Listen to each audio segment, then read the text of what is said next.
Hello everyone, good morning. Welcome back to my new blog. कैसे हैं आप सभी? आई होप आप लोग बहुत अच्छे होंगे। तो सबसे पहले आप सभी को हैप्पी होली। होली की ढेर सारी शुभकामनाएं हम मेरे सभी व्यूवर्स को, मेरी पूरी यूट्यूब फैमिली को, और जो वीडियो को पहली बार वॉच कर रहे हैं उनको भी, साथ में सभी मेरी यूट्यूब फैमिली को हैप्पी होली। तो सुबह का वक्त हो रहा है, नाश्ता हमारा बन गया है, अभी हुआ नहीं किसी का। और यहाँ पास कल के कपड़े रखे हुए थे तो कल मुझे वक्त नहीं लगा था। गुजिया वुजिया बनाने बैठ जाओ ना तो आपको टाइम मतलब लग जाता है। तो जो कपड़े सपड़े थे ना वो पड़े रह गए थे, तो अभी मैं सुबह सुबह ही मतलब नाश्ता बनाने के बाद और मैं लग गई थी कि सुबह का टाइम था अभी थोड़ा सा नाश्ते का, तो मैं ना कपड़े सपड़े फोल्ड कर लेती हूँ। और इसके बाद यहाँ पास मैं ना तब सबके लिए नाश्ता बनाने लगी हूँ, रोटियाँ बना बना कर एक एक करके। और बच्चे बच्चे अभी फ़िलहाल सो ही रहे हैं, छुट्टियाँ चल रही हैं ऑफकोर्स, तो बच्चे भी सो ही रहे थे। तो इनके लिए मैं बना देती हूँ, जितनी अभी रोटियाँ यूज़ होगी उतनी ही, बाकी का मैं आटा रख दूँगी। जब बच्चे उठेंगे तब फिर गरम गरम पराठे बनाने होंगे। तो चलिए जल्दी से नाश्ते पानी वाला काम निपटाते हैं। इसके बाद त्यौहार है तो थोड़ा सा ना घर की मुझे साफ़ सफाई भी करनी है। ऑफकोर्स मैंने पिछले ब्लॉग में आप लोगों ने देखा होगा कि बेड और सीट ना मैंने हर रूम की चेंज कर दी थी फ़िलहाल, और साफ़ सफाई हो ही गई थी। मगर जो लास्ट वाली साफ़ सफाई होती है ना, अभी आप लोगों देखेंगे तो, क्योंकि बेड शीट मैंने चेंज कर दी थी, मगर पूरे घर में ना कपड़े सपड़े फैले हुए हैं। तो वही सारे कपड़े सपड़े ना थोड़ा सा व्यवस्थित रखना है, अगर कोई आए तो अच्छा लगेगा, नहीं कि पूरे घर में कपड़े ही कपड़े दिखाई दे। उससे पहले ना जो ये नाश्ते वाला जो मेन काम होता है वो मैं निपटा लेती हूँ। इसके बाद मैं बेडरूम में आ गई, तो बेडरूम से पहले जो ये मतलब कंबल संबल फैले हुए हैं, क्योंकि अभी सुबह सुबह ना बिस्तर उस्तर कुछ भी ठीक ठाक नहीं हुए थे, बस ऐसे सब लोग उठ के चले गए थे, तो इसीलिए अभी फैला हुआ है बिस्तर। तो पहले बिस्तर बनाना ठीक ठाक कर लेती हूँ। बेडशीट मैंने कल ही चेंज किया था, जैसे कल के ब्लॉग में मैंने सूट भी किया था। तो बेडशीट चेंज करने की ज़रूरत नहीं है, बस इसको थोड़ा सा ठीक ठाक करना है, ज़्यादा नहीं। बस पीछे से थोड़ा सा खींच के बेडशीट को अच्छे से और दबा दूँगी, तो बहुत अच्छे से ना बेडशीट इसकी बन जाती है। इसके नीचे मैं एक ना कंबल डाल के रखी हूँ, बहुत पुराना कंबल है, तब पोस्ट उसमें ज़्यादा मतलब ऐसा कुछ नहीं है कि गर्मी लगेगी, वो नॉर्मल हो गया है, उसमें बहुत पतला हो गया है कंबल। तो उसको मैं डाल के रखती हूँ नीचे, ऊपर से बेडशीट, तो बिल्कुल भी बेडशीट इधर से उधर टसमस नहीं होती है, बड़ी जैसे बना के रखो ना वैसी मतलब बेडशीट रहती है। इसके बाद सारी बोतल सोतल पानी के इधर उधर पड़ी हुई थी। मैं की फ़ोटो एक रखी छोटी सी, तो उसको भी ढंग से रखा। इसके बाद इसमें आप लोग देख सकते हैं कितने सारे कपड़े रखे हुए हैं। तो कुछ कपड़े प्रेस किए हुए रखे हैं, कुछ धुले हुए रखे हुए हैं, कुछ ऐसे ही रखे हुए हैं, मतलब सारे कपड़ों को आज मुझे अलमारी में लगा देना है फ़िलहाल। और कुछ कपड़े हैं कि एक एक बार की टी शर्ट है, जैसे कि हो गई इनकी, तो थोड़े थोड़े टाइम के लिए पहनी हुई हैं। कब कोई टी शर्ट 1 घंटे के लिए, कोई कुछ टाइम के लिए, तो फ़िलहाल उनको ना टोकरी में ही रहने दूँगी। महंगे बहुत सारे कपड़े इसमें रखे हैं, तो जो न्यू कपड़े हैं उनको अलमारी में लगा दूँगी, जो पहनता है कपड़े ना उनको मैं इनके रूम मतलब बच्चों के रूम में रख के आऊँगी। तो फ़िलहाल अभी ये 2-3 दिन से बताया कि सब लोग थे, तो बिल्कुल भी टाइम ही नहीं लगता था। जो भी वही खाना पीना, अगर कोई गेस्ट रहता है या घर का कोई रहता है ना, तो खाना पीना और इतने में ही टाइम आराम से निकल जाता है। कपड़े सपड़े वाला इतना ज़्यादा काम नहीं हो पाता था। तो आज फ़िलहाल मैंने सब बच्चों के रूम के भी कपड़े सपड़े मुझे पूरा क्लीन करने हैं, इस रूम का भी क्लीन करना है। तो फ़िलहाल जो कपड़े धुलने वाले थे उनको अलग करके वॉशरूम में रख दूँगी। कल जब मशीन लगेगी तो धुल जाएँगे, और साथ ही साथ जो कपड़े एक बार के पहने हुए हैं, जो टोकरी है नीली वाली, मैं इसी में रहने दूँगी। बाकी कपड़े अलमारी में फटाफट से लगा देती हूँ।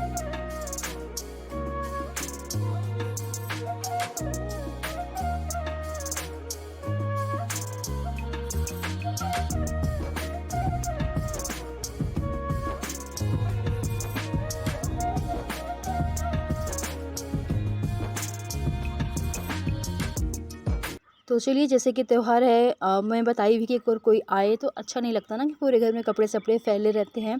तो इसीलिए आज मैं कल तो मैंने पूरे घर की क्लीनिंग भी कर दी थी मोस्टली, बेड शीट चेंज करना, मगर जो कपड़े वाला काम था ये मैं नहीं निपटा पाई थी, क्योंकि अकेले के लिए ना बहुत सारा काम हो जाता है। घर बर्तन झाड़ू पोछा कपड़े और बाकी के दुनिया भर के काम हो जाते हैं, जो हम बिल्कुल भी सूट नहीं कर पाते। मतलब छोटे मोटे जो काम होते हैं, इधर से उधर चलते फिरते काम होते हैं, उनको मतलब सूट बिल्कुल मतलब कर ही नहीं सकते हैं।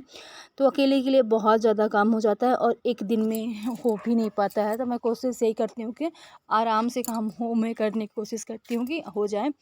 और चलिए, यहाँ पास से कपड़े मैंने रख दिए हैं जो गंदे थे उनको बाथरूम में, बाकी के कपड़े यहीं पास मैं सेट कर देती हूँ। मैं इनके कपड़े मतलब जो बच्चों के कपड़े हैं तो बच्चों के रूम में ले जाके और वो वहीं पास रखती हूँ। इसके बाद बच्चों के रूम में आ गई हूँ, तो इधर भी आप लोग देख सकते हैं बच्चे जग गए थे इस टाइम तक, तो पूरे फैले हुए हैं। तो पहले बच्चों का कपड़ा पूरा सेट करते हैं। और इनके रूम में ना मेरे भी कपड़े, जितने भी मैं कपड़े रखी हूँ बेड में ना, ये सारे कपड़े मेरे हैं इनके रूम में। क्योंकि 2-3 दिन मैं कपड़े फोल्ड करके ना बच्चों के अपने ना यहीं रख दी थी, कम कम ही साफ़ कर रही थी हाथ से जो कपड़े, तो यहीं रखती जा रहे थे। फ़िलहाल मैं अपने कपड़े सारे यहाँ से ना लेके जाऊँगी। कुछ बच्चों के न्यू कपड़े रखे हैं यहाँ, तो इनको भी मैं मतलब अलमारी में रखने के लिए लेके जाऊँगी। और फटाफट से ना बच्चों के कपड़े पूरे इधर उधर सब फैल चुके हैं, तो अच्छे से रखना है व्यवस्थित। इधर के मैंग के कपड़े मतलब एक दूसरे की टोकरी में कपड़े हो गए थे, तो दोनों के कपड़े ना एक अपने अपने मतलब उनकी टोकरी में बांट के रखी हूँ। तो मैंग की टोकरियाँ जो छोटी वाली हैं वो हो गई, और परी की टोकरी हो गई, जो दोनों आप लोगों को दिख रही हैं ग्रीन वाली बड़ी वाली टोकरियाँ वो हो गई।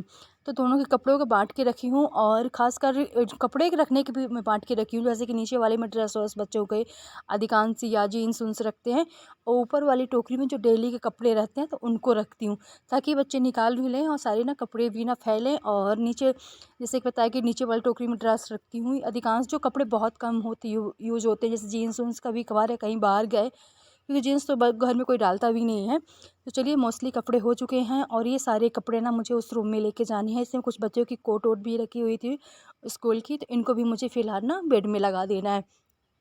इसके बाद कंबल संबल फ़ोल्ड कर देती हूँ फटाफट से, और इस रूम का ना पूरा बेडशीट झाड़ के निकाल के और अच्छे से डालना। पहले ये कपड़े मैं रख के आती हूँ उस रूम में, ताकि ये बेड थोड़ा सा खाली हो जाए, और इसको ना ठीक ठाक से करूँ। इसके बाद सारे पिल्लो हैं जो सारा नीचे टेडी हो गया, सबको नीचे ही मैं फेंक देती हूँ फटाफट से। और पूरी बेडशीट निकाल के झाड़ना है। बच्चे कुछ कुछ ना कुछ खाते पीते रहते हैं, तो गिर जाते हैं ना, तो ये थोड़ा सा गंदा हो समझ में आ रहा था, तो झाड़ की अच्छे से। और ना 2-3 दिन से अच्छे से इस रूम की क्लीनिंग भी नहीं हुई है। बच्चे थोड़ा सा ना टाइम तक सोते हैं, 10 बज जाते हैं, थोड़ा सा लेट भी हो जाते हैं, तब तक मेरा पूरा घर का काम निपट जाता है। फिर वही सीधे सीधे झाड़ू पोछा कर लेते हैं, बाकी का बिस्तर उस्तर झाड़ने वाला काम ना ये बहुत कम हो रहा था। तो आज बच्चे थोड़ा सा जल्दी में जगा ही दी थी ना, और इनको कि मुझे इस रूम को ना अच्छे से क्लीन करना था। बाकी का पूरा फैल गया था। कपड़े ही बच्चों के, जैसे आप लोगों ने देखा कि उन बच्चों के कपड़ों की रैक मैंने साफ़ की है, तो बहुत ही ज़्यादा गंदी हो गई थी। इधर से उधर कपड़े पूरे फैल गए थे। पूरा हटा हटा के जो मुड़े रखी हुई टोकरी रखी हुई जो अभी डोर, ये सारा निकाल निकाल के मतलब हटा के मैं झाड़ू लगाया। काफ़ी गंदा हो गया था बच्चों का रूम। इसके बाद सारी चीज़ें हटा के अच्छे से पोछा लगा लगा के जैसे रखी रहती है ना, वैसे फिर से मैं सेट करती जा रही हूँ।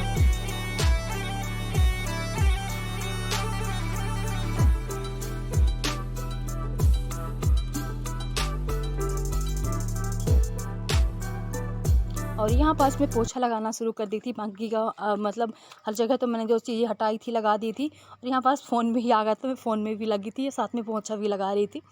और इसके बाद सीधे मिल रही हूँ आप लोगों से। दोपहर के करीब 1:30 बजे का टाइम है, और यहाँ पास मैं लगा रही हूँ दाल में तड़का, और चावल मैंने रख दिया है बनने के लिए। तो लास्ट में मैंने धनिया पाउडर थोड़ा सा मैंने इसमें डाल दिया, सांभर मसाला। सांभर मसाला डालने से ना थोड़ा सा दाल दाल का जो टेस्ट है अच्छा लगता है, और बच्चों को पसंद आता है। बच्चे ईज़िली ना दाल खा सकते हैं। तो चलिए, क्योंकि दाल जो प्लेन दाल रहती है अरहर की ना, तो कम ही कम खाते हैं। और यहाँ पास मयंक आज मतलब जब से कलर आ गया, कल से ही आ गया था, मगर आज से वो बहुत ज़्यादा खेलने लगा है।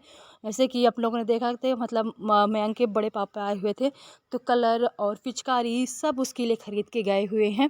तो मतलब जो जो उसने मतलब उसको डिमांड थी कि मुझे ये चाहिए ना, तो सारा कलर अबीर जितना चीज़ होता है ना, वो सारा ख़रीद के गए हैं। तो कल से ही लगा था कि मुझे खेलना है, पर मना कर रही थी, मगर आज ने उसने एक अबीर निकाल ही लिया खेलने के लिए।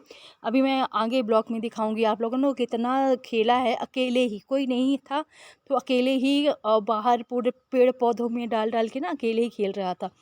तो चलिए, यहाँ पास मैं फटाफट से जैसे बता कि चावल रख दिया है, फटाफट से सलाद कट कर लेती हूँ। यहाँ पास से जो एक लोटा है इसमें है दही, तो थोड़ा सा जामुन के लिए पहले मैं निकाल देती हूँ, और उसी में काला नमक और साथ में जीरा पाउडर डाल के, भुना हुआ जीरा पाउडर डाल के, और उसका दही रेडी कर लूँगी भाई लंच के लिए, खाने के लिए।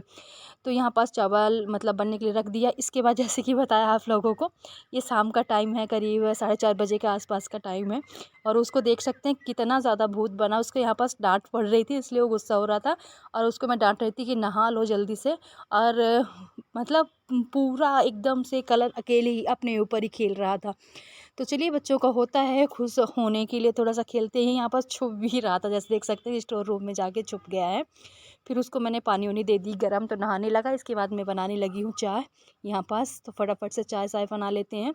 और फ्रिज से अभी हमने निकाला है दूध, तो इसकी जो मलाई इकट्ठा होती है कंटेनर में डाल देते हैं। और कंटेनर की मलाई मैंने पतीले में निकाल के रखा, जो आप लोगों को दिख रहा है।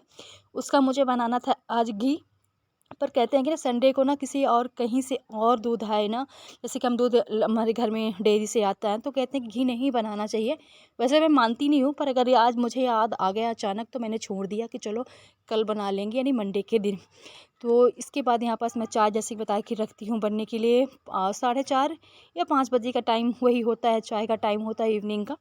तो यहाँ पास फिर फटाफट से चाय रखूँगी। लंच के जो बर्तन रखे हैं इनको भी लगाना है, तो पहले चाय साय वाला काम ख़त्म कर लेती हूँ, और फिर ये बर्तन वर्तन वाला काम मैं करती रहूँगी।